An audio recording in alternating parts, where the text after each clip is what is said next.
औरतों को भी देनी जरूर है, देनी जरूर है। लड़की जो बेपढ़ी हो तो वो बेशोर है, बेशोर है।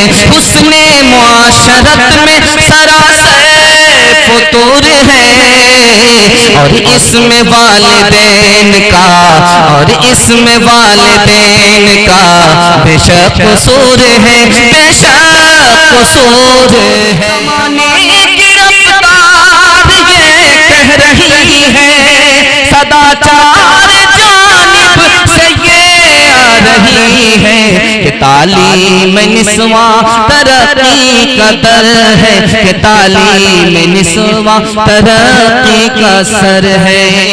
शौहर कैसा होना चाहिए, ये नमूना आपको देने के लिए जा रहा हूँ। आप लोग सुन रहे हैं, हाथ उठाइए इंशाअल्लाह। मरने के बाद अमल करेंगे, हाथ उठाइए इंशाअल्लाह। एक आदमी फिर भी हाथ उठा, ये बच्चा फिर भी हाथ उठा रहा, खैर वोटर लिस्ट में नाम नहीं आया। जरा ध्यान रखना कि भाई मरने के बाद कहाँ अमल का मौका मिलता है। तीसरा पैगाम लेकर के आ रहा हूँ, शौहर हो तो कैसा हो, ये नमूना मैं आपको देने के लिए चाह रहा हूँ। लाइन बलाइन सुनिएगा। 2 मुताला निकल चुका है, तीसरा मुताला आ रहा है। बहुत तबीयत से आप सुन रहे हैं। मुझे उम्मीद नहीं थी कि जाड़े के मौसम में आप बैठेंगे, आप बैठ गए, और अल्लाह का शुक्र है कि आप बैठ गए। लेकिन मैं मना रहा हूँ अंदर से कि जल्दी से आप हट जाएं, कि मैंने निकलने का रास्ता बन जाए। तीसरा मुताला ला रहा हूँ, बहुत प्यारा, आपकी खिदमत में ला रहा हूँ। शौहर हो तो कैसा हो, ये नमूना लेकर के आ रहा हूँ।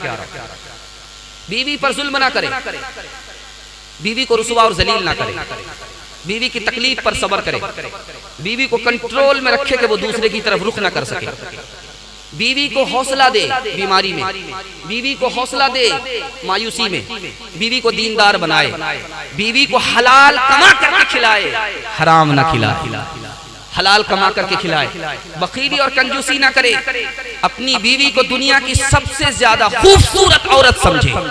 शौहर हो तो ऐसा। नबी सल्लल्लाहु अलैहि वसल्लम ने दूल्हे को नसीहत किया कि देखो ये दुल्हन तुम्हारे हिस्से में आ रही है, निकाह में आ रही है, इसकी कुर्बानी को याद रखना। कहा या रसूल अल्लाह इसकी कुर्बानी क्या है? कहा माँ बाप को छोड़ करके आई है, घर को छोड़ करके आई है, खानदान को छोड़ करके आई है। अगर तुमसे कहा जाता कि शादी करोगे खानदान छूट जाएगा, माँ बाप छूट जाएंगे, तुम हरगिज शादी नहीं करते। लेकिन इसने तुम्हारी खातिर अपने घर को छोड़ दिया, माँ बाप को छोड़ दिया। इस कुर्बानी को याद रखना, भूलना नहीं। हजरत उमर रजी अल्लाह तआला अन्हु ने कहा 4 एहसान को कभी मत भूलना, औरत के 4 एहसान को कभी मत भूलना। बाप ने रानी बना करके भेजा था, रानी बना करके भेजा था, लेकिन शौहर की मोहब्बत में बाबरचन हो गई, नौकरानी हो गई, खाना पका रही। इस एहसान को मत भूलना। खाना पकाना आसान नहीं है, खाना पकाना आसान नहीं है। एक दिन पका करके देखिए, मिर्ची ज्यादा तेज हो जाएगी, नमक ज्यादा तेज हो जाएगा, कभी धुआं नाक से पास होगा तो कान से निकलेगा, कान में घुसेगा तो नाक से पास होगा, बाप से भेंट हो जाएगी। खाना पकाना आसान नहीं है। लोग रोज आपको मोहब्बत से खाना पका करके खिला रहे। रानी बना करके बाप ने भेजा था, यहाँ नौकरानी हो गई, बाबरचन हो गई। इस एहसान को याद रखना। दूसरा एहसान औरत का है, हमारा बच्चा पखाना कर रहा है, पेशाब कर रहा है, वो उसको धो रही है, साफ कर रही है, भंगन हो गई। इस एहसान को अगर आप याद रखेंगे तो कभी इख्तिलाफ नहीं होगा। तीसरा एहसान औरत का देखिए, तीसरा एहसान तो वो अपने शौहर का भी कपड़ा धोती है, बच्चे का भी कपड़ा धोती है, पूरे घर का कपड़ा धोती है। धोबन हो गई, रानी बनकर के आई थी, बाल बच्चे की मोहब्बत में धोबन हो गई। चौथे एहसान को याद रखिएगा। आप घर छोड़ करके, बच्चे को छोड़ करके चले जाते हैं बाहर, लेकिन औरत घर की भी हिफाजत करती है, बच्चे की भी हिफाजत करती है, चपरासन हो गई। इस एहसान को याद रखेंगे, कभी इख्तिलाफ नहीं। रिश्ता कैसे निभेगा, मैं आपको राज बता रहा हूँ। जब आपको गुस्सा आए तो फौरन कदम नहीं उठाना, गुस्सा जब खत्म हो जाए तब कदम बढ़ाना। ये रिश्ता कैसे निभेगा, मैं दूसरा राज बता रहा हूं। जब आपकी बहन शिकायत करे बीवी की तो फौरन सवाल जवाब शुरू नहीं करना। ये कहना है कि फला आदमी को क्या हो गया, ये काम कर दिया, फला आदमी को क्या हो गया, ये काम कर दिया, नाम पकड़ करके सवाल नहीं करना। तीसरी बात को जरा ध्यान में रखिएगा, मौका महल देख करके समझाना कि बात आगे ना बढ़े, मकसद पूरा हो जाए। चौथी बात को ध्यान रखिएगा, बीवी को समझाना तो दूसरे के सामने नहीं, प्राइवेट में समझाना, नफा होने के बजाय नुकसान हो जाए। दो मिसाल पर पैगाम खत्म कर रहा हूं, इसको बहुत ध्यान से सुनिएगा, बहुत ध्यान से सुनिएगा। जब आप बाहर निकलेंगे तो आप निगाह की हिफाजत कीजिएगा। अगर आप निगाह की हिफाजत नहीं करेंगे तो बाहर चलने वाली औरत को शैतान हूर बना देगा और आपकी बीवी को चुड़ैल बना देगा। ये निगाह की खता, ये लम्हा भर की सजा, लम्हे की सजा बन जाएगी। इसलिए जब बाहर आप निकलेंगे तो निगाह की हिफाजत करें। दूसरी चीज मुकद्दर पर छोड़ देना है कि अल्लाह ताला ने मेरे हिस्से में यही औरत रखी है, मुझे जिंदगी भर इसको निभाना। तीसरी बात को खास तौर पर याद रखिए, औरत से कोई उम्मीद नहीं रखनी, अल्लाह से उम्मीद रखनी है। दुआ कीजिए अजहर भाई के लिए, अल्लाह इनको भरपूर कामयाबी अता फरमाए, मरते दम तक निभाने की तौफीक अता फरमाए, सुकून भी दे, नेक साले औलाद भी अता फरमाए। एक मिसाल पर पैगाम खत्म कर रहा हूँ। रुखसती का वक्त था, सारे लोग हंस रहे थे, सारे लोग रो रहे थे, एक आदमी हंस रहा था। बेटी रुखसत हो रही है, पोस पाल करके जवान किया, अब घर से रुखसत कर रहे हैं, सबका कलेजा मुंह को आ रहा, नानी भी रोई है, दादी भी रो रही है, सब रो रहे, रिश्तेदार रो रहे, लेकिन एक आदमी हंस रहा है। छोटा बच्चा कहता कि अब्बा सारे लोग रो रहे हैं मगर ये दूल्हा बाबू क्यों हंस रहा? कहा कि बेटा अभी रुखसती का मौका है, हम लोग रो रहे हैं, जिंदगी भर इसी को रोना पड़ेगा, इसलिए हंस रहा। ये किसने मोहब्बत से डाली निगाहें के आलम में फिर से बहार आ रही है। ये किसने मोहब्बत से डाली निगाहें के आलम में फिर से बहार आ रही है। ये किसने मोहब्बत से डाली निगाहें के आलम में फिर से बहार आ रही है, के आलम में फिर से बहार आ रही है। जो दिन आ रहा है भला आ रहा है, जो रात आ रही है खुशी ला रही है। जो दिन आ रहा है भला आ रहा है, जो रात आ रही है खुशी ला रही है। बड़ा प्यारा मुताला आपकी खिदमत में लेकर के आ रहा हूँ। ये पूरे जलसे का खुलासा है जो आपको सुनाने के लिए जा रहा हूँ। समाज की बेटी जब रुखसत होती है तो बाप की क्या जिम्मेदारी होती है, माँ की क्या जिम्मेदारी होती है, आप लोग सुनने के लिए मुकम्मल तैयार हैं? दोनों हाथ उठाइए इंशाअल्लाह, ध्यान दीजिएगा। शौहर पहली रात में बीवी के साथ बैठा हुआ तो अपनी बीवी से चार नसीहत करता। जरा ध्यान रखिएगा, बिल्कुल ये जलसा निकाह के मौके से हो रहा है और ये जलसा इसलिए कामयाब है, ये निकाह इसलिए कामयाब है कि जलसे से इसका आगाज हुआ। क्या बात, बड़ा अच्छा ये निकाह है और तारीखी निकाह होने जा रहा है। इसके हवाले से मैं आपको सुनाने के लिए जा रहा हूँ, ध्यान दीजिएगा। शौहर और बीवी एक जगह जमा, पहली रात है, तो शौहर ने चार नसीहत की। जब मुझसे गलती हो जाए तो तुम माफ कर देना, दिल में मत रखना। दूसरी नसीहत किया कि जब मुझे गुस्सा आए तो तुम खामोश रहो, जब तुम्हारी गलती हो तो मान लेना। तीसरी नसीहत किया, हमारे घर में मिले तो शुक्र करना, नहीं मिले तो सब्र करना। चौथी नसीहत किया कि शिकवे शिकायत मत करना वरना मेरी मोहब्बत दिल में तुम्हारे वास्ते कम और खत्म हो जाए। एक आलिम ने रुखसत होने वाली लड़की को नसीहत किया कि जा रही हो मैके से ससुराल जा रही हो, माँ के दूध को बदनाम मत करना, मैके की लाज रखना। तीसरी नसीहत हो रही है, बाप ने बेटी को किया कि बेटी ससुराल जा रही हो, डांट डपट मत करना, इससे तुम्हारे शौहर के दिल में तुम्हारी मोहब्बत नहीं रहेगी। तकब्बुर मत करना, अपनी तारीफ दूसरे की तौहीन मत करना, इससे तुमको तलाक पड़ जाएगी। बेटी वजू के साथ रहना, सुरमा लगा करके रहना, सुरमा लगा करके रहना, वजू के साथ रहना। वजू के साथ जब रहोगी तो सबसे बड़ी जीनत है, सबसे बड़ी खुशबू है, और सुरमा के साथ रहोगी तो सबसे बड़ी जीनत है।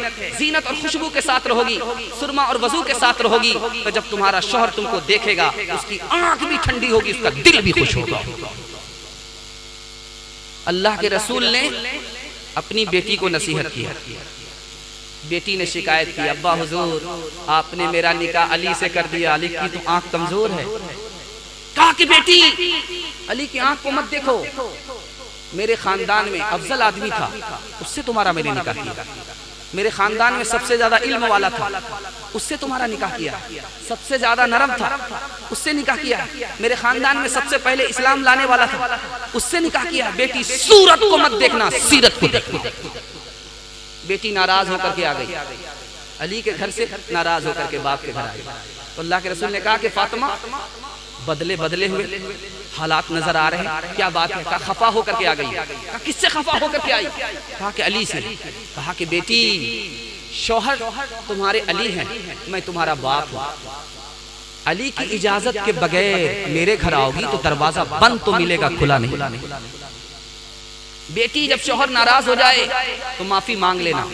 अगर तुमने माफी नहीं मांगी, मैं जिंदा रहा, बेटी मैं तुम्हारी नमाजे जनाजा पढ़ाऊंगा भी नहीं, पढ़ूंगा। आखिरी पैगाम दे रहा हूं, पैगाम नमूने को खत्म कर रहा हूं। माँ बेटी दोनों की उम्र बराबर है। माँ सौतेली है, बेटी सौतेली है। माँ का नाम आयशा है, बेटी का नाम फातिमा रजी अल्लाह अन्हा। दोनों एक जगह बैठी हुई है, लेकिन सौतेला सुलूक नहीं है, सहेली जैसा सुलूक है। दिल की बात ये उनसे कर देती है, अब वो दिल की बात इनसे करती है। माँ की मजलिस में बेटी मुस्कुरा रही है, तो माँ ने पूछा कि बेटी क्यों मुस्कुरा रही है? का ख्याल आया। का क्या ख्याल आया? का मैं तो रसूलुल्लाह की बेटी हूँ, आप तो अबू बकर की बेटी हो। समझ में आ गया कि बेटी को अदब भी देना है, हौसला भी देना है। कहा बेटी तुमने सच कहा, उसी नबी के सदके में हमें इस्लाम मिला, उसी नबी के सदके में हमें कुरान मिला, उसी नबी के सदके में हमें इस्लाम मिला, ईमान मिला। माँ बाप कुर्बान उस मुक़द्दस नाम पे, ओ मेरे माँ बाप कुर्बान उस मुक़द्दस नाम पे, ओ मेरे माँ बाप कुर्बान उस मुक़द्दस नाम पे।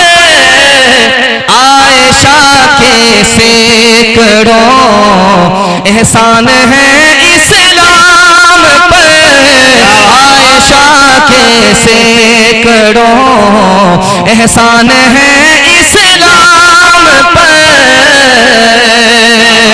दुनिया में औरतों की कोई इज्जत नहीं रही, फातिमा से अब कोई औरत नहीं रही।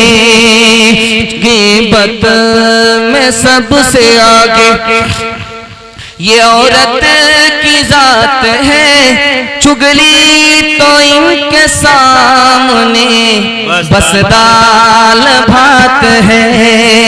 ग़ीबत में सबसे आगे ये औरत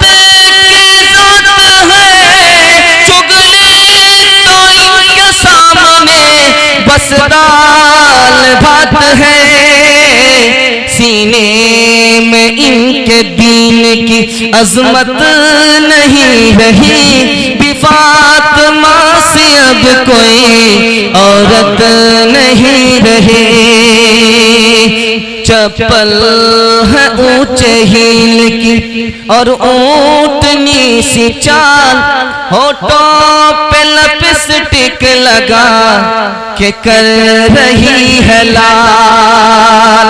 चप्पल है ऊंचे हील की और ऊंटनी सी चाल, होठों पे लिपस्टिक लगा के कर रही है लाल।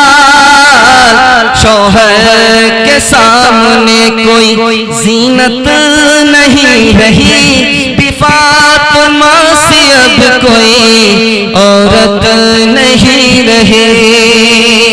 बस औरतों के हवाले से दो पैगाम दे रहा हूँ, खुलासा कर रहा हूँ। नाफरमान और नेक औरत कौन कौन होती हैं ये मैं सुनाता हूँ, पैगाम पे खत्म कर रहा हूँ। इंशाअल्लाह 20 साल के बाद शादी करेंगे, हाथ उठा दिए इंशाअल्लाह।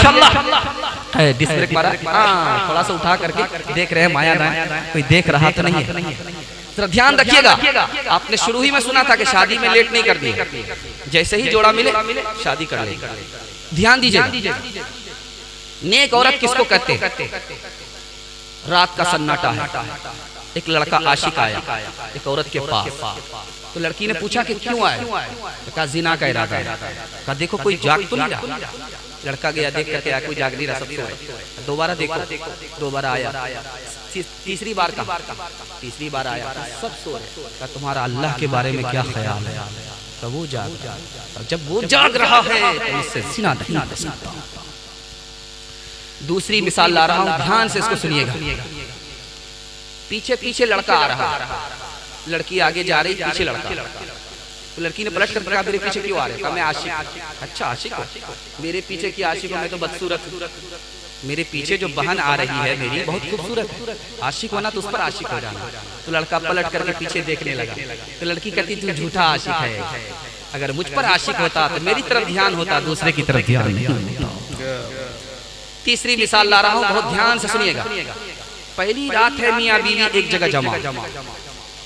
तो बीवी कहती है कि देखो आपस में अपने भाई से मेल मिलाप रखो। तो शौहर ने कहा कि तुम्हें मुझसे मतलब है, मेरे भाई से मतलब है? कहा नहीं, भाई से मेल मिलाप। कहा कि क्यों? कहा वो इसलिए अगर तुम अपने भाई से मेल मिलाप नहीं रखोगे तो हमारी औलाद भी आपस में मेल मिलाप नहीं रखेगी। शादी के बाद बीवी आई है, शौहर ने खुश होकर के कहा कि तुमको क्या खिलाऊं, तुम्हें क्या पहनाऊं, तुम्हें क्या नाम? औरत का कितना प्यारा जवाब है कि सरताज मैं तो बीवी हूँ, आप शौहर हो, मेरा जो नाम आप दे दो, मुझे जो आप खिलाओ, मुझे जो आप पहनाओ। अरे भाई अल्लाह की बंदी, तुम्हारी भी कोई ख्वाहिश है कि नहीं? अगर ख्वाहिश होती तो मैं बीवी नहीं होती, मैं शौहर हूँ। आखिरी मिसाल पर पैगाम को खत्म कर रहा हूँ, इसको ध्यान से सुनिएगा, ध्यान से इसको सुनिएगा। शौहर का इरादा ठीक नहीं, दूसरी शादी का इरादा है। जुमा का दिन है, शौहर जा रहे हैं जुमा के बाद निकाह पढ़ने के। तो औरत ने गिलास में पानी के बहाने से गोली घोल दिया, पिला दी। 3 दिन शौहर साहब सो। जब आंख खुली है तो कपड़ा पहनने खुशबू लगा रहे। तो शौहर बीवी ने कहा कि कहाँ जा रहे हैं? कहा कि जुमा पढ़ने के। लगा जुमा नहीं, आज इतवार, 3 दिन से सो रहे हो, इरादा बदल लो। अभी तो नींद की गोली खिलाई है, उसके बाद जहर की गोली खिला दूंगी, कितने कयामत में उठो। औरत होशियार थी, अपने शौहर से कहा कि तुम ये चाहे तो दोज़ख ही इसको बना दे, ये चाहे तो इज्जत हमारी करा दे, ये चाहे तो जिल्लत में हमको गिरा दे, ये चाहे तो रुसवा ज़माने में कर दे, ये चाहे तो इज्जत के फट जाए पर्दे। ज़माने की रफ्तार ये कह रही है, सदाचार जानिब से ये आ रही है कि तालीम निस्वा तरक्की का दर है, कि तालीम निस्वा तरक्की का सर है। ध्यान दीजिएगा, नाफरमान औरत का नमूना और आईना आपके सामने लेकर के आ रहा हूँ। नाफरमान औरत कौन कौन होती है, बिल्कुल लाइन बाय लाइन सुना रहा हूँ, आप लोग सुनने के लिए तैयार है? दोनों हाथ उठा दिए इंशाअल्लाह। जब आप जोश में हाथ उठाते हैं, डर करके उठाने की जरूरत नहीं है, आप उठाइए, जहां ठीक ठाक लगे हाथ उठाइए जोश के साथ, तब पता चलेगा कि आप लोग जोश के साथ सुनने के लिए तैयार हैं। ध्यान से सुनिएगा। जब औरत नाफरमान होती है तो उसमें 3 आदत होती है यहूदी की। वो खुद जालिम होती है लेकिन मजलूम बनती है, वो मुजरिम होती है लेकिन खुद मासूम बनती है, झूठी कसम खाती है, अंदर से तैयार होती है किसी काम के लिए, ज़बान से नाना करती है। नाफरमान औरत में यहूदी की 3 आदत होती है। जब औरत नाफरमान होती है तो उसमें लालच ज्यादा होती है। घर में ढेर सारे कपड़े पड़े हुए, शौहर पूछता है कि कपड़ा क्या कपड़े हैं? 2-4 चीथड़े, ढेर सारी जूतियां हैं। शौहर पूछता है कि जूती उती लेनी है? क्या जूतियां हैं? 2-4 लेथड़े। बर्तन ढेर सारा संदूक में बंद है। जब पूछा जाता है तो क्या कहती है? 2-4 ठेकड़े, इससे ज्यादा कुछ नहीं। नाफरमान औरत कौन होती है? ध्यान से सुनिएगा। शौहर खड़ा हुआ, 1 तलाक, 2 तलाक, 3 तलाक दे करके कहता है खड़ी क्यों है, जाओ, हमने तुम्हारी छुट्टी कर दी। औरत कहती है कि तू 1000 तलाक दे, मैं तलाक लेती ही। लखनऊ के आलिम दीन थे, अपनी बीवी से कहा कमबख्त कहीं की, मेरे साथ तुम्हारी जिंदगी खत्म हो जाएगी लेकिन तुम्हें अदब नहीं आएगा। कमबख्त तू है, मैं नहीं। कहा कि वो कैसे? यार मैं कमबख्त होती तो मेरे निकाह में आलिम नहीं होता, कमबख्त तो तू है कि तेरे निकाह में मुझ जैसी नालायक हो। उस्ताद शागिर्द के पास आया कि हुजूर अपना ऐब कैसे नजर आएगा? अपने अंदर जो ऐब है वो कैसे नजर आएगा? कहा 1 मिनट में नजर आएगा। कहा गुरुजी बताइए। कहा कि अपनी बीवी का एक ऐब निकाल दो, वो तुम्हारे पूरे खानदान का ऐब निकाल देगा। चौथे नमूने को जरा ध्यान में रखिएगा, ध्यान से इसको सुनिएगा। बादशाह की 4 बीवी। बादशाह को मालूम करना है कि सुबह हो रही कि नहीं हो रही, कौन औरत के पास कैसा मिजाज है ये मालूम करना था। तो एक औरत के पास जाकर के बादशाह कहता है सुबह हो रही? कहाँ हो रही? कैसे पता चला? कहा कि नाक में जो नथ थी वो ठंडी पड़ गई, इससे पता चला। बादशाह बड़ा खुश हुआ। दूसरी बीवी से पूछा कि सुबह हो रही? कहाँ हो रही? कहा लालटेन की रोशनी धीमी पड़ गई, इससे पता चला कि सुबह हो रही। बादशाह खुश हुआ।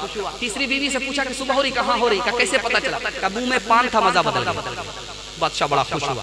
अब चौथी औरत के पास पूछता है कि सुबह हो रही? कहाँ हो रही? कहा कैसे पता चला? पेशाब आ रहा, पखाना आ रहा, इससे पता चला। बादशाह बड़ा मायूस हुआ। औरंगजेब बादशाह का दौर है।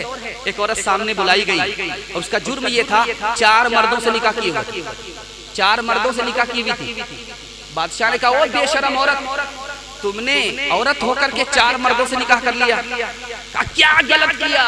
जलसे में गई थी, मसला मालूम हुआ था, उसी पर अमल। बादशाह को बड़ी हैरत हुई कि चोरी भी कर रही, सीनाजोरी भी कर रही है। कहा कि क्या मसला सुना था? मसला ये सुना था कि लोग जिना क्यों करते हैं? एक से ज्यादा शादी की जब इजाजत है तो लोग जिना क्यों करते? एक से ज्यादा जब शादी की इजाजत है तो लोग जिना क्यों करते? तो कहा तो मर्दों के लिए कहा गया था। मैंने इतना ही सुना, उसके बाद तो मैं जिलेबी की होटल में चली गई थी जिलेबी खाने। औरत तो तुम तो नहीं नफ्स की लज़्ज़त के लिए दहर में आई हो इंसान की अज़मत के लिए। तुमने औलाद को शौहर को दिया आज़म कमाल, अपने औलाद को अपनी औलाद अपने बच्चों को सवारा है इमामत के लिए। तुमने औलाद को शौहर को दिया आज़म कमाल, अपने बच्चों को सवारा है इमामत के लिए। अपनी आगोश में पाला है वली और शहीद, कीमती लाल निखारे हैं शहादत के लिए, कीमती लाल निखारे हैं शहादत के लिए। अपनी आगोश में पाला है वली और शहीद, कीमती लाल निखारे हैं शहादत के लिए। मर्द पर ही तो नहीं फर्ज है ज़ुहदो तक़वा, तुम भी तो आई हो मौला की इबादत के लिए। शादी के हवाले से आखिरी पैगाम दे रहा हूँ और शादी के पैगाम को मुकम्मल कर रहा हूँ। जहेज के हवाले से आप लोग सुनने के लिए तैयार हैं? दोनों हाथ उठा दिए इंशाअल्लाह। बड़ा खूबसूरत मुताला है, खुसूसन हिंदुस्तानी समाज के हवाले से सुना रहा हूँ। इसको बहुत ध्यान से सुनिएगा कि जहेज कहाँ से पैदा हुआ, जहेज मुसलमानों में कैसे आया, ये कैसे खत्म होगा, इसका नुकसान क्या है, ये मैं आपको सुनाने के लिए जा रहा हूँ। जहेज जो पैदा हुआ है ये लालच से पैदा हुआ, और जहेज को जिसने जगह दी अपने घर में, पाला पोसा वो अमीरों ने। और जहेज के शागिर्द कौन है, चेले कौन है? नौजवान है जो कुंवारे हैं, जिनको शादी करनी। लालचियों के दिल में जहेज को ठिकाना मिला। जहेज की उम्र छोटी नहीं है, बहुत लंबी है। जितना कहा जाता है उतना ये रिवाज बढ़ रहा है, खत्म होने का नाम ही नहीं ले रहा। और जहेज का चारों तरफ बोलबाला है, क्या बिहार, क्या यूपी, कहीं चली जाइए, क्या दीनदार क्या गैर दीनदार, सब बराबर है जहेज के हवाले से। जहेज ने क्या पहाड़ तोड़ा है ये मैं आपको बताने के लिए जा रहा हूँ। दिलो दिमाग से सुकून छीन लिया। जिसकी बेटी जवान होती है, जहेज और तिलक के बार से उनके दिल का सुकून खत्म हो चुका है, घर वीरान हो जाता है। जब बच्ची की शादी होती है, उसका बाप लंबा खर्च करके उठता है तो वो घर वीरान हो जाता है। और जब लड़की जहेज लेकर के नहीं पहुंचती है तो उसको जिंदा जला दिया जाता है, या लड़की खुदकुशी कर लेती है। ये जहेज, इसकी 5 बुराई आपको दिखाने के लिए जा रहा हूं। जब शादी होती है तो पहली शर्त क्या रखी जाती है, जो समाज में चलता है वो आपको देना पड़ेगा।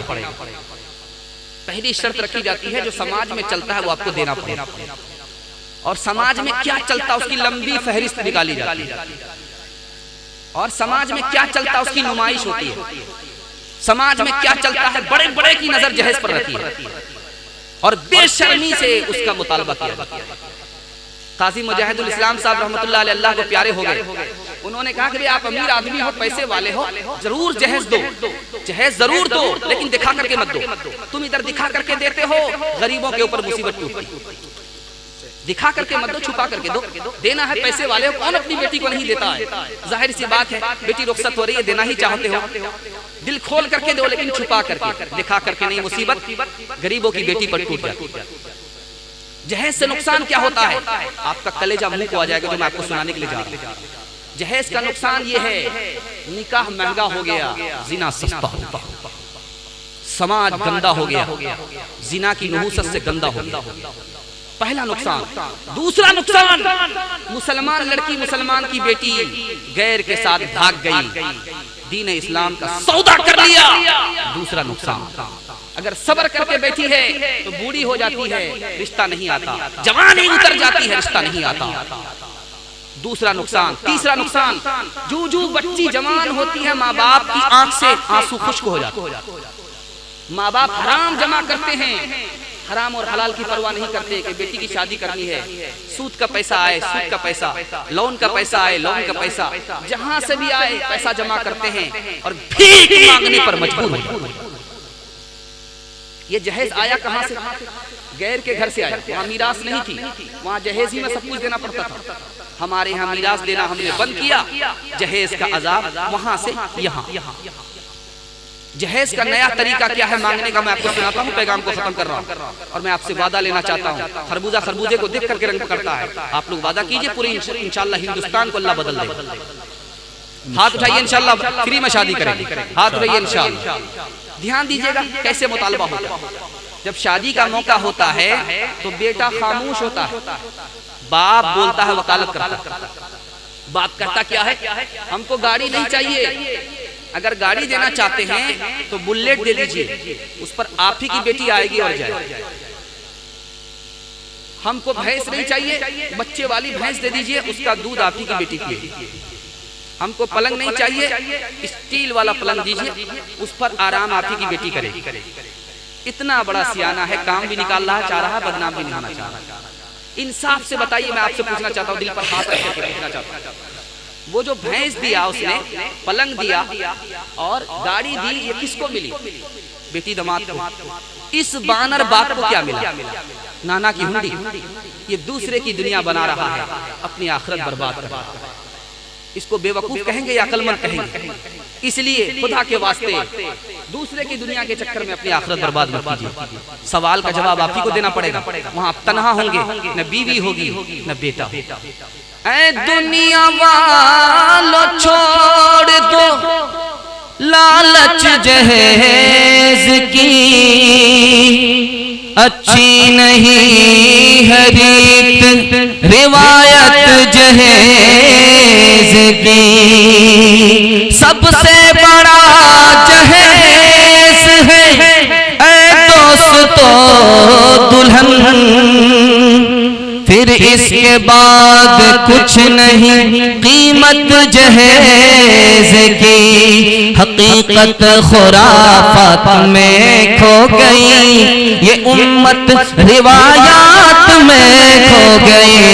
हकीकत खुराफात में खो गई, ये उम्मत रिवायात में खो गई। हकीकत खुराफात में खो गई, ये उम्मत रिवायात में खो गई। बुझी इश्क की आग अंधेरे है, मुसलमान नहीं रात का ढेर है। बुझी इश्क की आग अंधेरे है, मुसलमान नहीं रात का ढेर है। अस्सलामुअलैकुम नाजरीन, आप देख रहे हैं SB मीडिया यूट्यूब चैनल। दोस्तों, अगर आपने अभी तक मेरा इस चैनल को सब्सक्राइब नहीं किया है, बराए मेहरबानी चैनल को सब्सक्राइब करें, लाइक करें और अपनी राय कमेंट में ज़रूर पेश करें। तो हमें बताएंगे आपको मेरा यह वीडियो कैसा लगा। अगर पसंद आ जाए तो चैनल को सब्सक्राइब करके मेरा हौसला अफजाई फरमाएँ। मिलते हैं अगले वीडियो में। खुदा।